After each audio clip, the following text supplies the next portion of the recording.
स्वागत है आपका मेरे YouTube चैनल लवली भरंगर पर। तो आज मैं आपके लिए लेकर आई हूँ होली स्पेशल स्वीट्स खाजा रेसिपी, जो कि आपको इस होली पर बेहद पसंद आने वाली है। तो वीडियो को पूरा देखना बिल्कुल ना भूलें। ऐसा हो ही नहीं सकता कि होली आए और घर पर मीठा न बने। तो इस खाजा को बनाने के लिए सबसे पहले हमें चाहिए होगी चीनी। तो चीनी से हमें क्या करना है, चीनी से बनानी है हमें चाशनी। तो घर की कोई भी कटोरी या कप माप कर आप चीनी ले सकते हैं। मैंने यहाँ पर एक कटोरी माप ली है। आप कोई भी कटोरी कप माप कर 1.5 कटोरी चीनी और उसी कटोरी से 1.5 कटोरी सेम क्वांटिटी में हमें करना है पानी। खाजा बनाने के लिए हमें किस प्रकार की चाशनी बनानी है, तो कुछ सीक्रेट्स हैं, इनको जानना बहुत ज़रूरी है। चाशनी को हमने गैस पर रख दिया है और चाशनी को अच्छे से हमें उबाल आने देना। चाशनी में जैसे ही हमारी चीनी मेल्ट हो जाएगी, चाशनी में उबाल आने लगा है, अब मैं डालती हूँ इसमें चीनी के और इलायची के दानों को कूट। इलायची के दानों को चीनी में कूटते हैं तो अच्छे से हमारे दाने कूट जाते हैं, इसलिए थोड़ी सी चीनी और इलायची के दानों को मिक्स करके कूट कर डाल दिया है। अब थोड़ा सा फ्लेवर आने देते हैं चाशनी में इलायची का। बस लो टू मीडियम फ्लेम पर हमें चाशनी को उबलने देना है 3 मिनट तक। 3 मिनट बाद चाशनी हमारी एक तार की हो जाएगी, गैस का फ्लेम ऑफ कर देना है। जस्ट 3 मिनट बाद हमें गैस का फ्लेम ऑफ ही कर देना है, नहीं तो ज़्यादा ही 2 तार की चाशनी बन जाएगी। 1 तार की चाशनी हमें खाजा के लिए चाहिए। चलिए नेक्स्ट स्टेप जान लेते हैं। खाजा बनाने के लिए हमें चाहिए होगी मैदा। तो मैदा मैंने ली है 2.5 कटोरी। उसी कटोरी से मैंने 2.5 कटोरी मैदा ली है, वो भी छान कर ली है। अब मैदा में कुछ सीक्रेट्स हैं, ये सीक्रेट्स आपने जान लिया तो आपके खाजा एकदम परफेक्ट बनेंगे। मैंने 1/4 स्पून लिया है बेकिंग पाउडर, सिर्फ 1/4 स्पून, हाँ जी, बेकिंग पाउडर। इससे हमारे खाजा परतदार बनते हैं। और 1/4 स्पून से भी कम यानी 2 पिंच के बराबर हमें नमक डालना है, इससे ज़्यादा बिल्कुल नहीं। नमक मिठास को बैलेंस करता है। अब इसी कटोरी से माप लीजिए या फिर चम्मच से माप लीजिए। अगर इस कटोरी से मापना चाहते हैं तो आधा कटोरी से थोड़ा सा कम हमें लेना है शुद्ध देसी घी।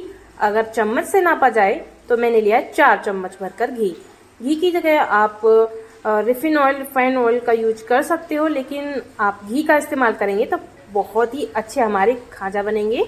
रेसे रेसे में घी को करेंगे अच्छे से मिक्स, और मिक्स करने के बाद देखिए थोड़ा सा मैदा इस तरीके से मुट्ठी में बांध कर देख लीजिए। अगर मुट्ठी हमारी बंध रही है तो हमारा परफेक्ट रेशो में इसमें घी गया है। चलिए नेक्स्ट स्टेप जान लेते हैं।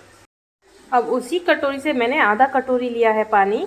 तो देख लेते हैं इसमें कितना पानी लगेगा। आधा कटोरी से कम ज़्यादा, तो थोड़ा थोड़ा करके हम इस मैदे में पानी डालेंगे और इसका एक डो लगाकर तैयार कर लेंगे, यानी कि इसको गूंथ लेंगे। कुल टोटल इसमें पानी लगाए आधा कटोरी और 2 चम्मच भर की, जो खाने वाली चम्मच होती है उसकी 2 चम्मच भर के, और आधा कटोरी पानी इसमें आटे में लग गया है। इस डो को गेहूं के आटे की तरह नहीं गूंथना है, बस इसको जोड़ना है। जोड़कर हमें बहुत ज़्यादा इसको ना तो सख्त लगाना है, बहुत ज़्यादा ना ही लूज लगाना है। बस नॉर्मल तरीके का हमें इस आटे को लगाकर 10 मिनट के लिए रेस्ट करने के लिए छोड़ देना है। और इसकी 10 मिनट बाद हमें एक लोई बनाकर मोटी सी लोई बेल लेनी है और इसके हमें भाग करने, यानी कि 4 भाग में इसको हमें डिवाइड कर देना है। चाकू की सहायता से देखिए इस तरीके से 4 पीस में हमने इसको डिवाइड कर दिया है। एक के ऊपर एक रखकर फिर से इसको हमें बेलना है। ऐसा करने से हमारे जो खाजा हैं वो लेयरदार बनते हैं, यानी परतदार बनते हैं।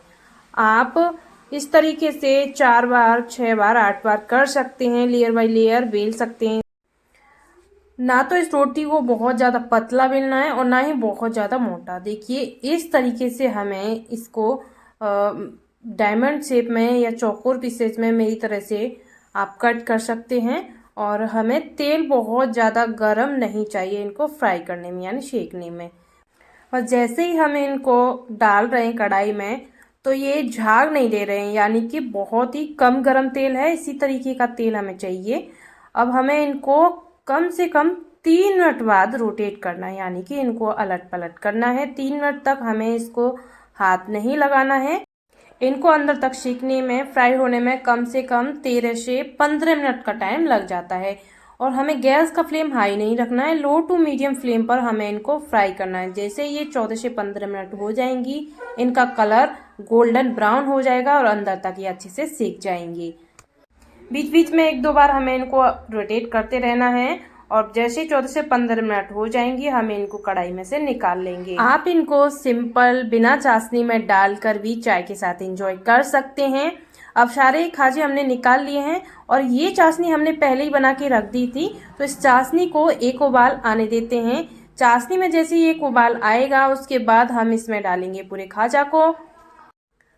चाशनी को हमें गरम कर कर ही खाजा को डालना है, नहीं तो ये चाशनी एब्जॉर्ब नहीं करेंगे। 2 से 3 बार इसी तरीके से हमें इनको रोटेट कर देना है, यानी कि चला देना है और तुरंत ही हमें गैस का फ्लेम ऑफ कर देना है। 15 मिनट बाद हम इनको चाशनी में से निकाल लेंगे और 15 मिनट में 1-2 बार बीच में इनको आप चला भी सकते हो ताकि ये चाशनी को अच्छे से एब्जॉर्ब करें। और अगर आप ज़्यादा रसीले बनाना चाहते हैं तो इनको 1 घंटे तक चाशनी में डिप करके रख सकते हैं। और ये देखिए हमारे होली स्पेशल रस भरे खाजा या फिर रस भरे शक्करपारे बनकर हैं बिल्कुल तैयार। इस होली आप इस मीठे को बनाना बिल्कुल ना भूलें।